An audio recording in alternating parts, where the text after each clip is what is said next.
నేర్చుకుందాం. ఇది 3/4లో కానీ 6/8లో కానీ లైట్ మ్యూజిక్లో వాయించుకోవడానికి ఉపయోగపడుతుంది. అదేవిధంగా one of the classical taal. So ధిన్ ధిన్ రెండుసార్లు ఫ్రెండ్స్.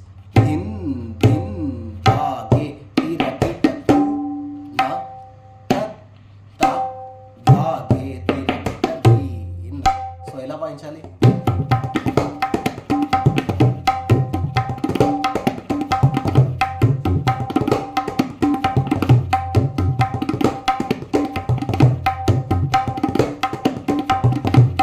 స్లోగా ఫ్రెండ్స్. ధిన్ ధిన్ దా